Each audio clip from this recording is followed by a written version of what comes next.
एक बहुत ऐतिहासिक कार्य होने जा रहा है। 1 जुलाई से भारतीय न्याय संहिता लागू होने जा रही है।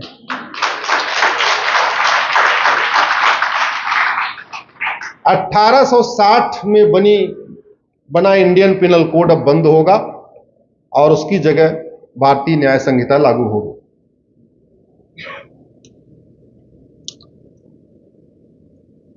बहुत देर से हम जगे।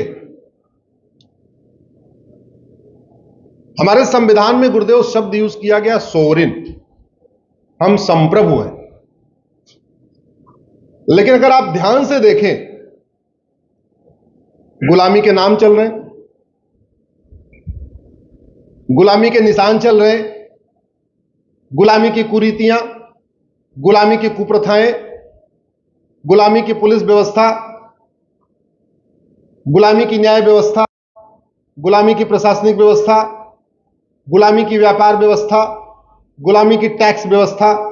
अगर आप व्यवस्थाओं को देखें तो पता चलेगा जो चल रहा है ये हमारा अपना नहीं है।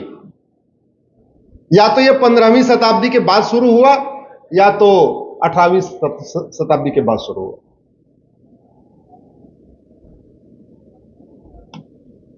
अंग्रेजों ने 1860 में इंडियन पिनल कोड बनाया, 1861 में पुलिस एक्ट बनाया, 1872 में एविडेंस एक्ट बनाया। ऐसे एक एक करके वो कानून बनाते चले गए। अब उससे हमें मुक्ति मिलेगी। इसमें 5-6 बड़े अच्छे काम हो गए हैं। पहली बात तो कई अपराधों को इसमें शामिल कर लिया गया जो अलग अलग थे। जैसे अलगाववाद को भी इसमें ले लिया है, आतंकवाद को भी इसमें ले लिया है,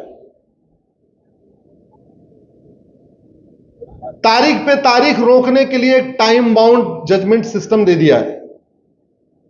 पुलिस अनलिमिटेड समय तक टाइम जांच करने नहीं करेगी, बल्कि एक टाइम के विद इन चार्जशीट फाइल कर देगी।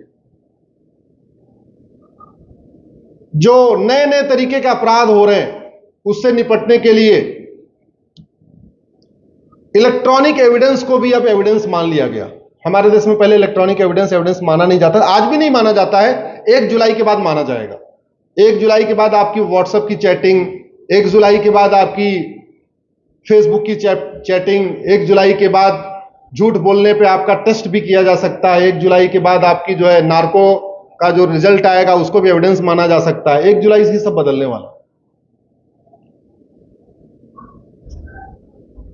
एक बड़ा फायदा यह होगा कि कई बार ऐसा भी देखा गया कि पुलिस 8 महीने, 9 महीने, 10 महीने तक जांच करती रहती है, कोई लाइबिलिटी नहीं है।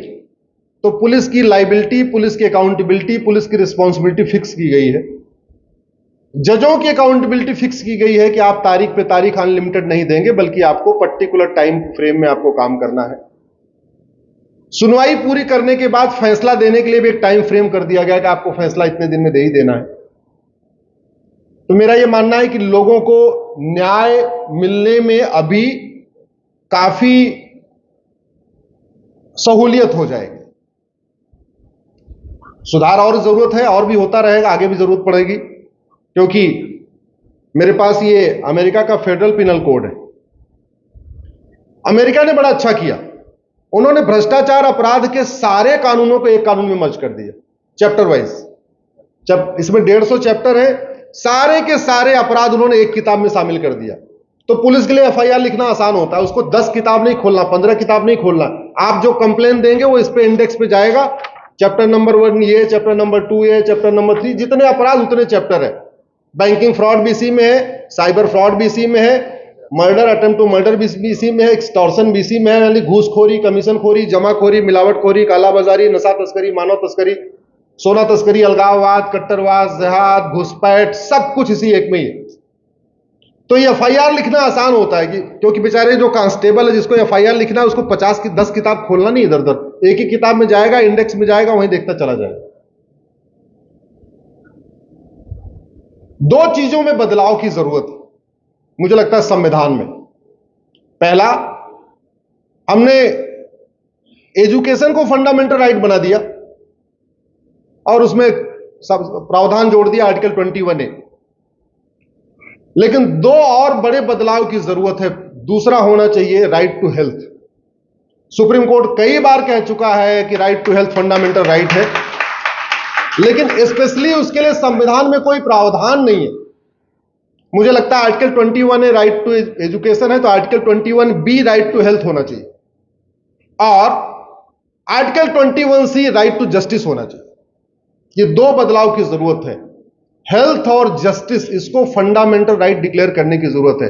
वैसे इनडायरेक्टली दोनों फंडामेंटल राइट है। सुप्रीम कोर्ट कई बार कह चुका है ये फंडामेंटल राइट है, बहुत सारे इस पे जजमेंट है, लेकिन बाकायदा स्पेशली नहीं हमारे संविधान में कहीं लिखा है कि right to health fundamental right है और right to justice fundamental right है। और जस्टिस भी कैसे? Justice within year, unlimited नहीं। हमारे प्राचीन जो जस्टिस सिस्टम है, आपके यहां तो गुरुदेव एक इसका भी कोर्स चल ही रहा है। अगर आप पहले जाएं तो देखें हमारे यहां देश में जस्टिस विद इन आवर होता था। छोटे मुकदमे 1 घंटे के अंदर जस्टिस विद इन आवर। थोड़ा कॉम्प्लिकेटेड केस है, जस्टिस विद इन डे। 3-4 घंटे 5 लोग बैठे हैं, सुन रहे हैं, दोनों पक्षों को सुन रहे हैं। सुबह 10 बजे पंचायत शुरू हुई तो शाम को 4-5 बजे उठते उठते जस्टिस विद इन डे हो गया। और कॉम्प्लिकेटेड केस था तो जस्टिस विद इन वीक। सोमवार को भी बैठे, मंगलवार को भी बैठे, बुधवार को बैठे, ज्यादा से ज्यादा 4-5 दिन बैठे और फैसला हो गया। मुझे आचार्य चाणक्य तक और इवन छत्रपति शिवाजी महाराज का जो जस्टिस सिस्टम था, वहां तक कभी मुझे जस्टिस विद इन मंथ नहीं दिखाई पड़ा कि किसी मुकदमे की सुनवाई 1 महीने तक चली। ऐसा मुझे नहीं है। अगर आप लोगों को ध्यान में हो कोई केस ऐसा चाणक्य तक हुआ हो तो मुझे नहीं आइडिया है, लेकिन मुझे ऐसा केस दिखाई नहीं पड़ा। 1-2 केस हुए हैं जो 1-8 महीने चले हैं, वो भी छत्रपति शिवाजी महाराज के समय में, उसका एक उल्लेख आता है। लेकिन हमारे देश में कभी जस्टिस विद इन ईयर नहीं होता था, यानी जस्टिस विद इन आवर होता था, जस्टिस विद इन डे होता था, जस्टिस विद इन वीक होता था, और मैक्सिमम एक्सट्रीम कंडीशन में जस्टिस विद इन मंथ होता था। और आज की डेट में जस्टिस विद इन डिकेड होता है। तब भी नहीं हो रहा। जौनपुर में सर एक केस चल रहा है 10 बीघे जमीन का। 1985 में शुरू हुआ, 2024 कंप्लीट हो गया, 39 साल पूरे हो गए, 40वां साल शुरू हो चुका है। 10 बीघे जमीन में केवल यह प्रूव होना है कि किसकी वसीयत असली है। एक ऐसे मिश्रा जी थे, उनके बच्चे नहीं थे, तो 2 लोगों ने उनकी वसीयत कराई। बस यह डिसाइड होना है किसकी वसीयत असली है, किसकी वसीयत नकली है। और यह केस अभी सबसे लोअर लेवल पे चल रहा है। चकबंदी अधिकारी उसको बोलते हैं, सीओ बोलते हैं उसको। जो लोग यूपी बिहार के होंगे उनको यह टर्म ध्यान होगा, उसको कंसोलिडेशन ऑफिसर कहते हैं, चकबंदी अधिकारी। उसके बाद वहां से अगर वो जीत जाए, 40 साल पूरे हो चुके हैं, तो अपील होगी एसओसी के यहां। वहां से जीत जाएगा, अपील होगी डीडीसी के यहां। वहां से जीत जाएगा, अपील होगी हाईकोर्ट में, नहीं, चकबंदी कमिश्नर के यहां। वहां से जीतने के बाद अपील होगी हाईकोर्ट में, वहां से अपील होने के बाद अपील होगी सुप्रीम कोर्ट में। 40 साल हो चुका है, सबसे बॉटम लेवल पे है। अभी इसके बाद एसओसी, डीडीसी, चकबंदी कमिश्नर, हाईकोर्ट, सुप्रीम कोर्ट। और जानते हैं क्यों? क्योंकि हमने झूठ के खिलाफ कानून नहीं बनाया। भारत में झूठ बोलना पाप तो है, झूठ बोलना अपराध नहीं है। और सारी समस्या का मूल कारण यही है। झूठों की झूठ कम करने के लिए भी योग को बढ़ाना जरूरी है। जनरली योगी आदमी झूठ नहीं बोलता, कम बोलता है। बहुत एक्सट्रीम कंडीशन में योगी आदमी झूठ बोलता है, किसी की जान बचाने के लिए, किसी की जान लेने के लिए नहीं झूठ बोलता। तो झूठ को गंभीर अपराध घोषित करना जरूरी है। स्वाभाविक सी बात है, उसके लिए भी संविधान में संशोधन करना पड़ेगा, क्योंकि आर्टिकल 19 में फ्रीडम ऑफ एक्सप्रेशन लिखा हुआ है, लेकिन यह नहीं लिखा हुआ है सच बोलने की आजादी है, झूठ बोलने की नहीं। हमारे देश में फ्रीडम, झूठ बोलना भी फ्रीडम ऑफ एक्सप्रेशन हो चुका है। और नतीजा यह है, कितनी बार हमने देखा, प्रेस कॉन्फ्रेंस करके झूठ बोला जाता है। सामान्यतः 50% प्रेस कॉन्फ्रेंस में झूठी बोला जाता है, भाषणों में झूठ बोला जाता है। बाकी तो छोड़िए, जज के सामने झूठ बोला जाता है, एफिडेविट देके झूठ बोला जाता है। केवल एक कानून बन जाए कि झूठ बोलने पे 10 से 20 साल सजा होगी। यह कानून बनते ही झूठी शिकायतें बंद हो जाएंगी, झूठा एफआईआर बंद हो जाएगा, झूठी जांच बंद हो जाएगी। झूठा हलफनामा बंद हो जाएगा, झूठी गवाही बंद हो जाएगी। जैसे आपने कहा झूठ बोलने पे 10 से 20 साल सजा होगी, फादर भी बेटे के लिए गवाही, झूठी गवाही नहीं देगा। सोचेगा भैया ये बेटा तो फंसा फंसा, हम भी फंस जाएंगे, इसलिए कम से कम एक ही फंसने दो, दूसरा ना फंसे। भारत में न्यायिक व्यवस्था में एकदम अमूल चूल परिवर्तन हो जाएगा अगर हमने झूठ को गंभीर अपराध बना दिया। और दुनिया के कई देशों में झूठ बोलना गंभीर अपराध है। हमारे देश में जो सबसे बड़ा रिफॉर्म की जरूरत है, इसलिए मुझे पूरा विश्वास है आने वाले टाइम में झूठ को भी गंभीर अपराध घोषित किया जाएगा। क्योंकि आज की डेट में 5 करोड़ मुकदमे गुरुदेव district court, high court, supreme court में चल रहे हैं। एक केस से अगर एक परिवार परेशान है तो अमूमन एक परिवार में 6 आदमी मान के चलिए, माता पिता, पति पत्नी और 2 बच्चे, तो 30 करोड़ लोग मुकदमों से टेंशन में। 30 करोड़, 5 करोड़ परिवार मतलब 30 को, ऐसा थोड़ी जो तारीख पे तारीख जाता है उसी को टेंशन है। भाई पत्नी को भी टेंशन होती है, बच्चों को भी टेंशन होती है, माता पिता को भी टेंशन होती है।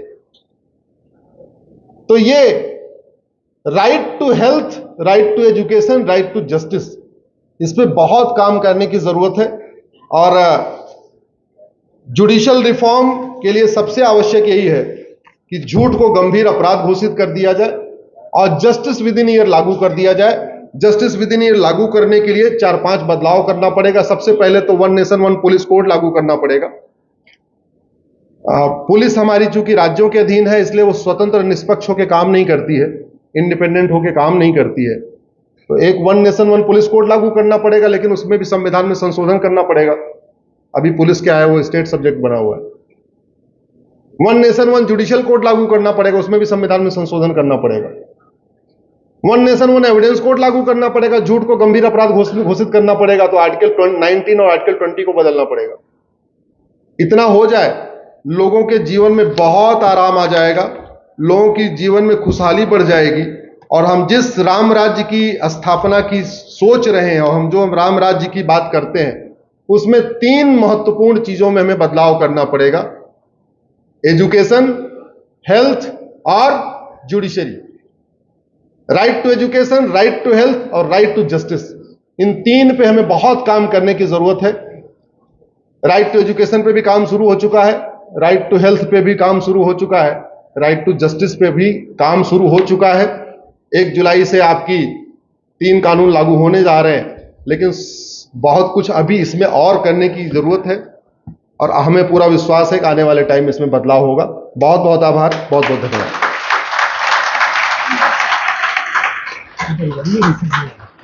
सामने से इधर तो शर्ट